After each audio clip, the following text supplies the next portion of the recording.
السلام عليكم ورحمة الله وبركاته أصحابي وإلهي مهدي دي أنا سكسو لابني دي كون نبض يعني كون نبض إلها مهدس كله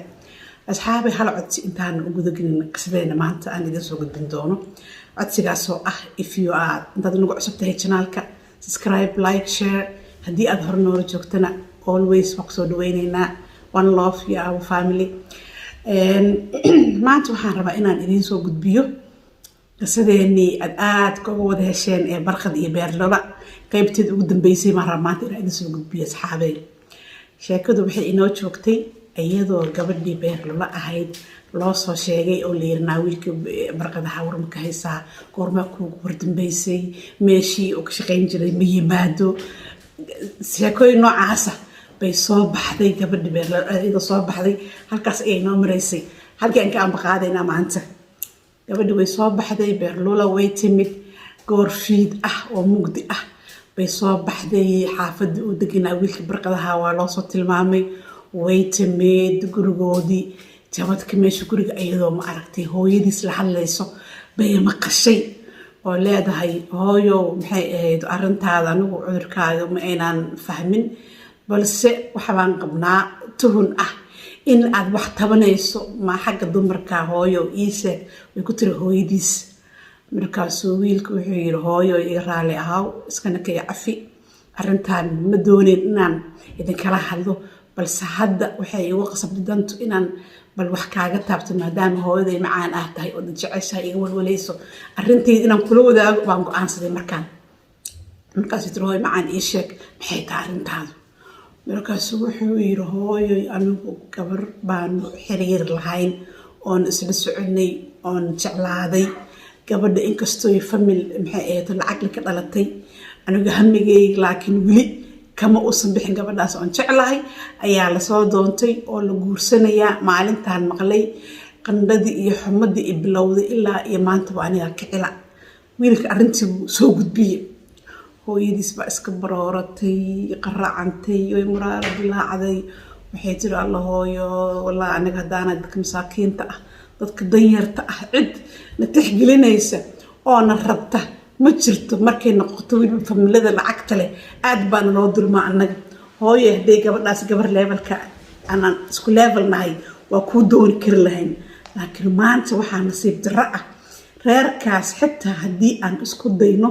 in aan gurigooda tagno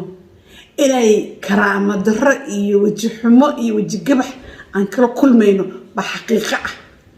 ee hooyo macaano maxaan tala aan sameynaa hadda anigu wiilkayga tahay waan ku jeclahay waxaan rabaa in aad qalbigaaga gabadhaas ka saarto hooyadii iyo wiilkaba intaa isla barqad hal jawaab uu bixiyay marka hooyadii intaa tiri wuxuu yiri hooyo waa ku jeclahay hooyadii baa tahay macaan ii ducee balse anigu qalbigayga gabadhaas kama saari karo aniga ilaahay maxay ahayd meesha u geeyo baan arkayaa laakiin hal mid igama go'do yiri aniga inaan gabadhaas qalbigayga ka saaro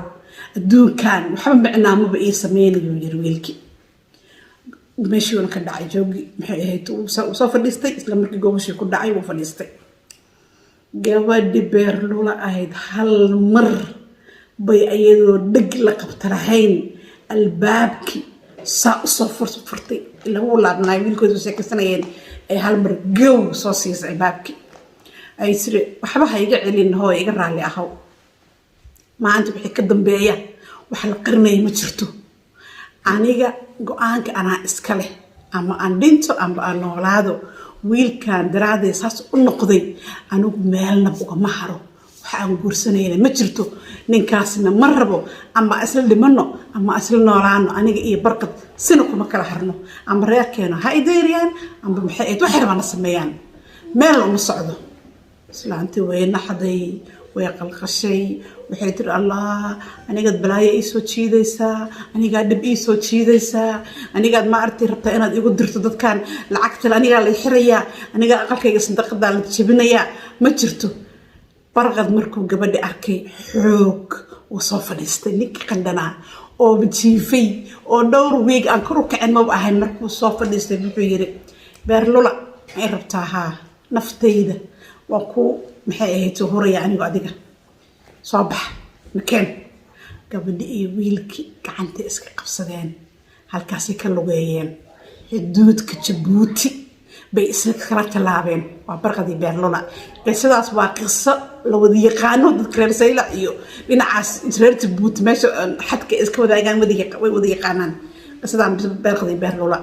gacanta iska qabsadeen xadka Jabuuti ka tallaabeen waa isla lugeeyeen reerka waa loo yimid waa la soo weeraray ma arkay gabadhiina aniga wiilna ma hayo gabarna ma arag nabad geliya asxaabay jacaylkii wuxuu noqday jacaylka Qays iyo Leyla ayuu noqday jacaylkii barqadii beerlola ka dhaxeeyay xadka Jabuuti ka tallaabeen way lugeeyeen magaalada ugu sokaysa ee Jabuuti ay iska nikaaxsadeen halkaas ay isku guursadeen barqadii iyo beerlola jacaylkoodu wuxuu noqday jacayl mir dhalay asxaabay jacaylka hala adkeeyo isla jacaylka hala adkeeyo gabadhaas wiilkaas jacaylkooda ku guuleysteen reer bay dhisteen Jabuuti bay degeen qisadeena barqad iyo beerlola intaas ayaan maanta kusoo gabagabeynaya assalaamu calaykum waraxmatullaahi wabarakaatuh